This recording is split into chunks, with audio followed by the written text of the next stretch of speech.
홍다통통. 매주 도사. 옛날 선비 여럿이 어느 주막집에서 밤을 지내고 있었습니다. 과거를 보러 가는 선비도 있고, 작은 마을에서 훈장을 하는 선비도 있고, 벼슬을 지내고 있는 지체 높은 대감도 있었습니다. 때마침 방이 모자라서 선비들은 모두 한 방에서 잠을 자게 되었습니다. 밤이 늦었지만 선비들은 아무도 자리에 눕지 않았어요. 양반 체면이 있지. 어떻게 먼저 자리에 눕겠어? 에헴. 선비들은 속으로 다른 사람이 먼저 누워주었으면 하면서 점잔을 빼고 앉아 있었습니다. 그런데 이 주막집에 웬 노인이 찾아들었어요. 빈 방이 없어서 선비들이 든 방을 함께 쓰게 된 것이었죠. 실례하오. 비록 하룻밤을 보내는 것이긴 하나 이렇게 만난 것도 인연이니 잘 부탁드리리다. 하지만 선비들은 본체도 하지 않았습니다. 그도 그럴 것이 노인의 옷차림새가 너무 형편없었거든요.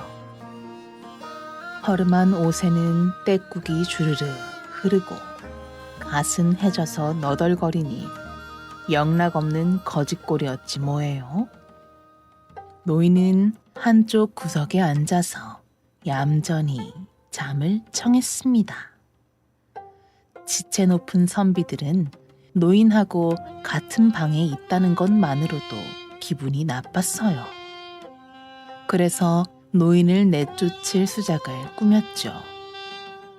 우리 일할 것이 아니라 방도 비좁고 하니 실을 못 짓는 사람은 이 방에서 나가기로 하면 어떻겠소?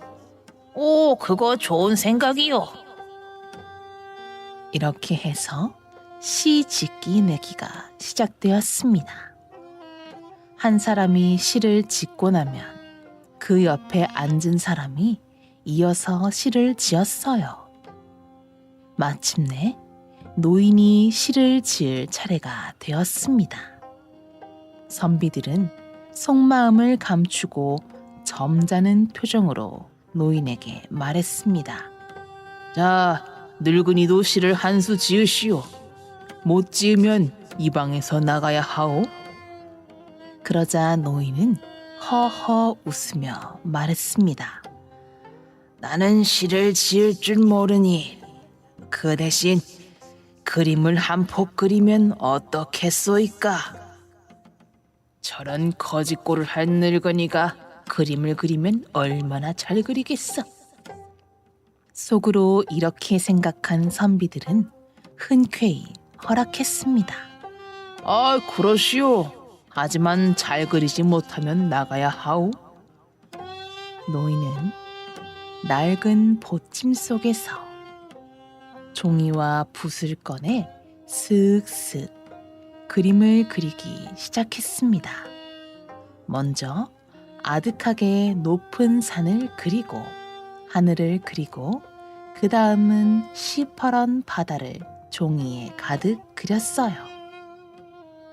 그리고 나서 바다 위에 배 한 척을 그리는데 그 손놀림이 얼마나 빠르고 익숙한지 보는 사람들 입에서 절로 우와 소리가 나올 정도였습니다. 그런데 이게 웬일이에요? 모두 그 손놀림에 정신이 팔려 있다가 문득 정신을 차려보니 배 아니었습니다.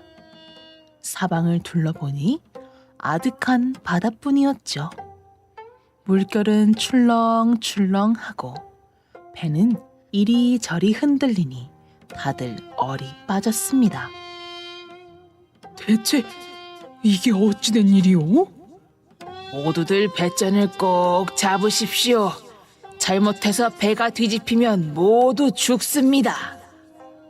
노인의 말에 놀란 선비들은 모두 몸을 납작하게 웅크리고 앉아서 뱃전을 꼭 끌어당겼습니다. 배는 둥실둥실 흘러 어느새 작은 섬에 닿았지요. 잘 들으시오. 이 섬에는 겉보기엔 아주 먹음직스러워 보이는 복숭아가 있어. 그것을 따먹으면 나이가 절반으로 줄어들지만 큰 위험이 닥칠 거라오. 그러니 절대로 따먹지 마시오. 아니 그럼 아무것도 먹어서는 안 돼요? 겉보기에 쭈글쭈글하고 볼품없는 복숭아는 따먹어도 좋소. 그걸 먹으면 나이가 곱절이나 늘어나지만 살 길이 생길지도 모르니 말이오. 노인이 일러준 대로 섬에는 과연 먹음직스러워 보이는 복숭아가 주렁주렁 열려 있었습니다. 선비들은 노인의 말은 까맣게 잊어버리고 너나 할 것 없이 겉보기에 좋아 보이는 복숭아를 따먹었어요. 어떤 선비는 양손에 복숭아를 들고도 모자라 입에 물기도 하고 어떤 이는 소매 속에 집어넣기도 했지요. 그때 그만 돌아오라는 노인의 목소리가 들렸습니다. 선비들은 부랴부랴 배를 타기 위해 달려갔어요. 그런데 한참 가다 보니 거센 바람이 불고 물결이 크게 일면서 배가 비우뚱거리기 시작했습니다. 비도 억수같이 쏟아지고 말이에요. 배가 금방이라도 뒤집힐 듯하자 선비들은 모두 죽겠다고 아우성을 쳤습니다. 그러자 노인이 선비들을 나무랐어요. 당신네들이 내 말을 안 듣고 먹지 말라는 복숭아를 따먹어서 이 지경이 되었소. 겉보기만 좋으면 다 좋은 줄 아시오. 속내를 볼 줄 알아야지. 이제 하늘의 벌을 받아 우리는 꼼짝없이 죽게 되었소. 그러니 선비들은 울고 불고 난리가 났어요. 아이고 이거 젊어지는 복숭아를 먹고 젊어지지도 못하고 죽는구만. 하나님 살려주십시오. 우리가 잘못했습니다. 이때 부엌에서 음식을 장만하던 주막집 주인은 한참 들려오는 울음소리에 무슨 일인가 하고 달려와 방문을 열어보았습니다. 그랬더니 점잖은 선비들이 갓 끊이며 옷고름을 아무렇게나 풀어헤치고 방바닥을 치며 아이고 아이고 하며 서럽게 울고 있는 거예요. 더 우스운 꼴은 모두들 메주 부스러기를 입에 물고 손에 쥐고 있는 것이었죠. 가만히 보니 천장에 매달아 놓은 메주덩이를 죄다 부서뜨려 놓았네요. 주막집 주인이 기가 막혀서 선비들을 흔들어 깨웠습니다. 아니 점잖으신 선비님들이 이게 무슨 꼴입니까? 아우 정신 좀 차리세요. 그 말에 정신을 차리고 보니 바다도 배도 온데 간데 없고 자기들이 방 안에 앉아있는 거였죠. 노인도 어디로 갔는지 보이지 않았고요. 아마 그 노인은 메주도사 아니었을까요? 한평생 쓰고도 남는 물건.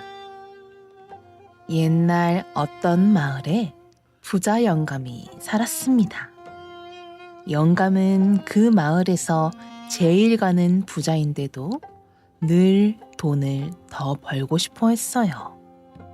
하루는 영감이 이웃 마을에 간다고 옷을 차려입고 길을 나섰습니다. 그런데 웬 나그네가 개울 한복판에서 허리를 굽히고 뭔가를 찾고 있지 않겠어요? 아마 개울을 건너다가 뭘 빠뜨린 것 같았죠. 이보시오, 무얼 잃어버렸소? 별것 아니외다.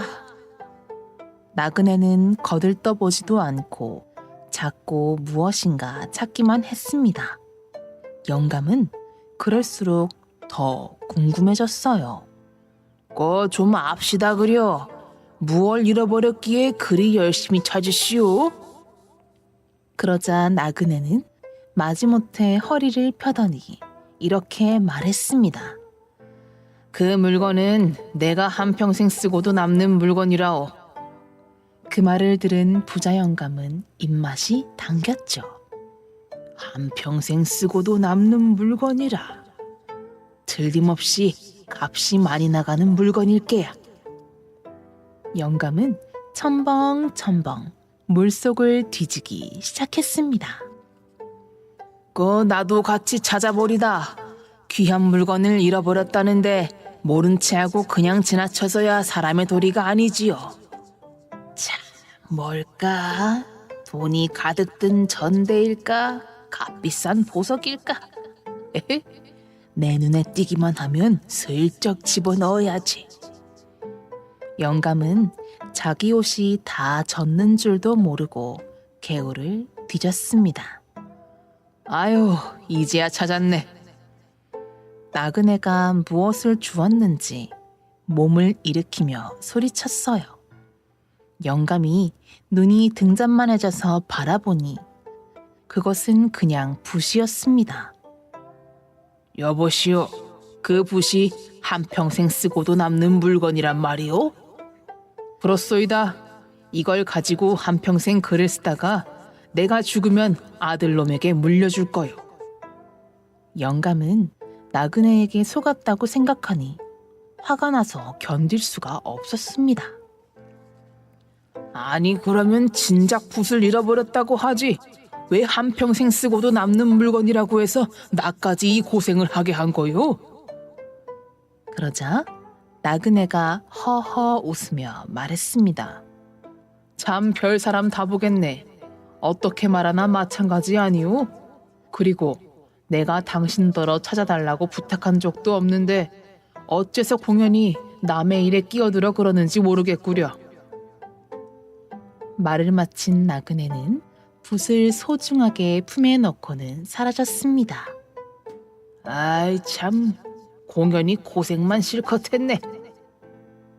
욕심 때문에 애를 쓰고 고맙다는 말도 듣지 못한 영감은 울상이 되어서 돌아갔답니다. 손톱 먹은 둘째. 걔 아무도 없느냐? 여봐라! 뒷짐을 진 도령이 대문 앞에서 목청껏 소리를 높였습니다. 도령은 깊은 산속에 있는 절에서 3년 동안 글 공부를 하고 오는 길이었죠. 얘 돌쇠야! 마당새야! 부뚜막아! 내가 돌아왔다! 그런데 어쩐 일인지 하인들이 아무도 보이질 않는 것이 아니겠어요? 도령은 고개를 갸우뚱하며 대문을 열어 젖혔습니다. 때마침 돌쇠가 마당을 쓸려고 빗자루를 들고 나오는 게 보였죠. 도령은 일부러 헛기침을 크게 했습니다. 그랬더니 돌쇠가 두 눈을 동그랗게 뜨고 이렇게 묻는 게 아니겠어요? 도련님, 방금 전까지 방에서 글을 읽고 계시더니 언제 밖으로 나오셨대요? 방 안에 있다니? 난 지금 막 집에 왔느니라. 그런데 도령의 모습을 본 마당쇠하고 부뚜막이도 마찬가지인 거예요. 이상하다. 아니, 도련님은 방금 전까지 방 안에 계셨는데? 놀란 도령이 방으로 달려가 보았습니다. 그랬더니 이게 웬일이에요? 방 안에 자기랑 똑같이 생긴 사람이 떡하니 앉아있는 거예요. 넌 누구냐? 넌 누구냐? 도령이 소리치자 방 안에 앉은 도령도 똑같이 소리를 쳤습니다. 어허, 내가 진짜 이 집 아들이니라. 어허, 내가 진짜 이 집 아들이니라. 바깥에서 이 광경을 지켜보던 마덩새는 놀라서 안절부절. 요란한 소리를 듣고 달려온 어머니, 아버지는 눈이 휘둥그레. 이게 도대체 어찌된 일일까요? 아휴, 가만. 진짜 우리 아들 배에는 까만 점이 있지. 똑같이 생긴 도령들을 이리저리 살피던 어머니가 소리쳤습니다. 그런데 둘 다 똑같은 자리에 똑같은 모양의 점이 있는 거예요. 그래, 맞아. 우리 아들 엉덩이에는 뜸자리가 있었지.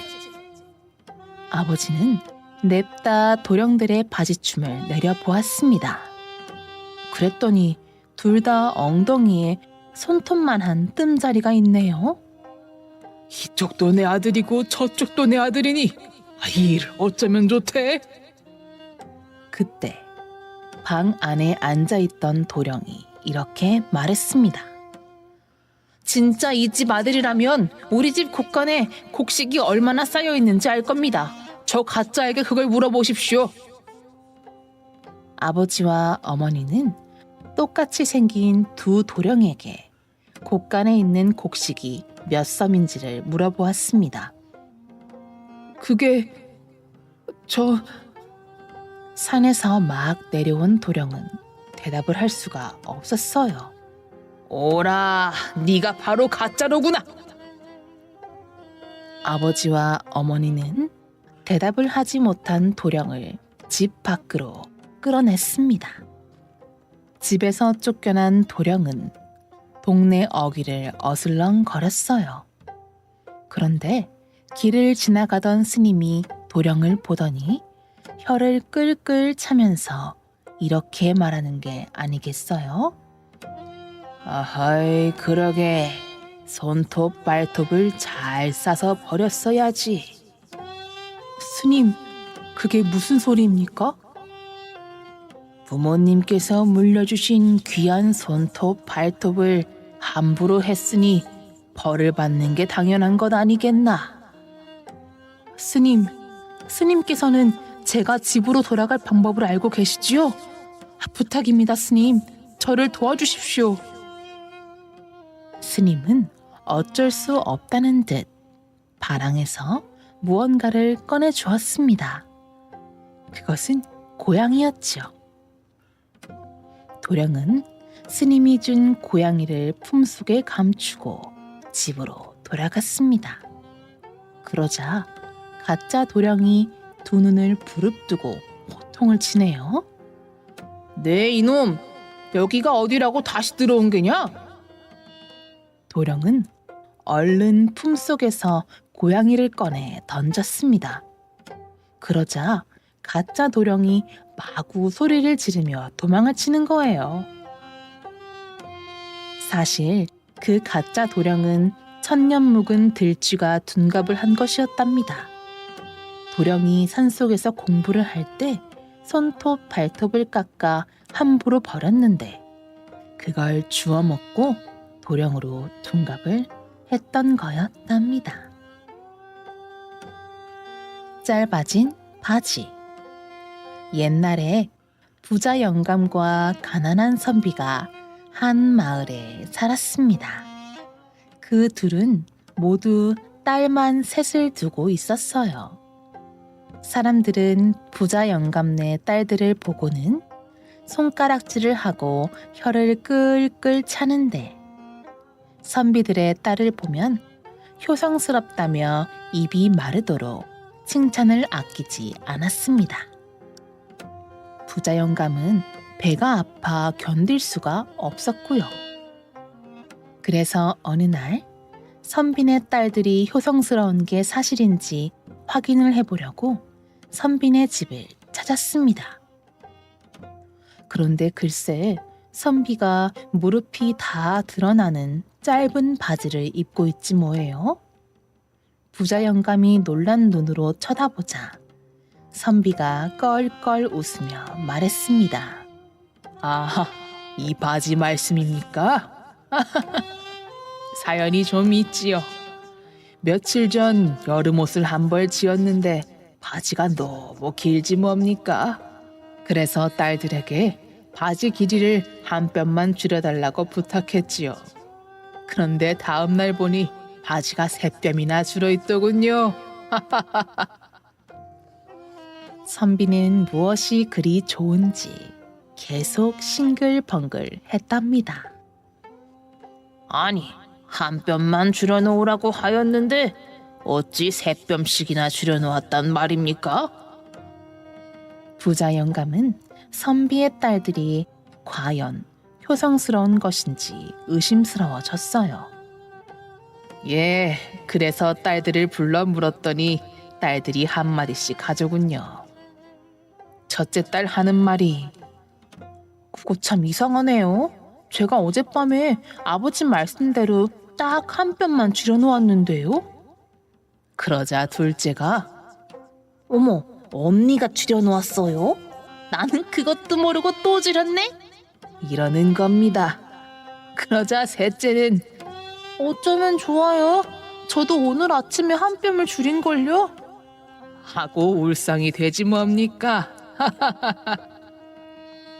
선비는 흐뭇한 미소를 지으며 말했습니다. 이렇게 해서 바지가 3뼘이나 짧아졌답니다. 비록 바지 길이가 너무 짧아 외출할 때에는 입지 못하지만 딸들의 마음이 갸륵하여 집에서는 언제나 이 바지를 입지요. 부자 영감은 그제야 선비의 3딸들이 칭찬받는 까닭을 알게 되었어요. 집으로 돌아온 부자 영감은 3딸을 시험해 보기로 했습니다. 그래서 자기 바지를 들고 딸들에게 말했죠. 얘들아, 바지가 너무 길어서 입을 수가 없구나. 내일 점심때까지 한 뼘만 줄여다오. 3딸들은 하나같이 공손하게 대답을 했어요. 다음날 부자 영감은 설레는 마음으로 바지를 입어보았습니다. 그런데 바지가 어제 그대로인 거예요.